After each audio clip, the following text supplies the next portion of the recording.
இது புராணத்துல இல்ல. ஆனா நான் ஒரு புத்தகத்துல பார்த்தேன். கர்ணன்ட்ட கேட்குறான், "என் நிலையில இருந்து பாரு கிருஷ்ணா. என் வாத்தியார் வந்து என்னை படிச்சதெல்லாம் மறந்து போட்டுருந்தாரு. எங்க அம்மா என்னை பிறந்தோன்னே தூக்கி போட்டா. எங்க அப்பா கவனிக்கல. தெய்வம் நீயே வந்து என்னை உயிரை வாங்குற. இந்த சூழல்ல என்னுடைய இத்தனை நிலை, நான் எத்தனை அவமானப்பட்டேன் தெரியுமா? பாண்டவர்கள் வில் வித்தையில் சாதித்த போது சாதி சொல்லி என்னை வெளியேற்றினார்கள். நான் செய்யாத தவறுக்காக நான் எல்லோரிடத்திலும் அவமானப்பட்டேனே, இது நியாயமா என்று கர்ணன் கேட்க, கண்ணபெருமான் சொன்னாராம், நீயாவது பரவாயில்லை, என் நிலை உனக்கு தெரியுமா? நான் பிறக்கு முன்பே என்னை கொல்ல வேண்டும் என்று ஒரு கூட்டம் அலைந்தது.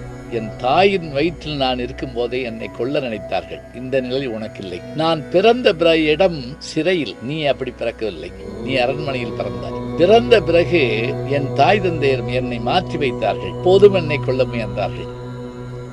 அதற்கு பிறகும் நான் தப்பித்தேன்.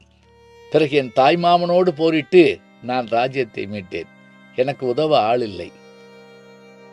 சராசந்தன் என்கின்ற அசுரனுக்காக பயந்து நான் என்னுடைய குடும்பத்தாரோடு சென்று கடலுக்கு நடுவே துவாரகை அமைத்துக் கொண்டு அங்கு வாழ்ந்தேன். உனக்கு அப்படி இல்லை. எல்லாவற்றுக்கும் மேலே ஒன்று சொல்லுகிறேன், நீ ஜெயிக்கிற கட்சியிலே இருந்தாய் கர்ணா, 100 பேரோடு.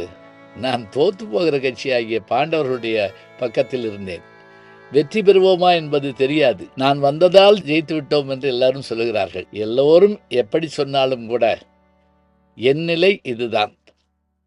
ஒன்றை மற்றொரு நிலை வைத்துக்கொள், எத்தனை சூழல் வந்தாலும் அத்தனையிலும் தன்னை உணர்ந்து ஒருவன் சாதித்து காட்ட முடியும் என்று நினைத்துவிட்டால் சாதித்து காட்ட முடியும்.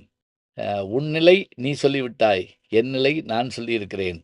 இதுதான் அவரவர் நிலை என்று கர்ணன் பேசுகிற போதும் நாம் ஆச்சரியப்பட்டு போகிறோம். சிறிய துன்பங்களில் வருந்துகிற நாம் பெரும் புராண பாத்திரங்களுக்கே இத்தகைய செயல்பாடுகள் எல்லாம் நிகழ்ந்திருக்கின்றனவே என்று யோசித்து வியப்படைகின்றோம்.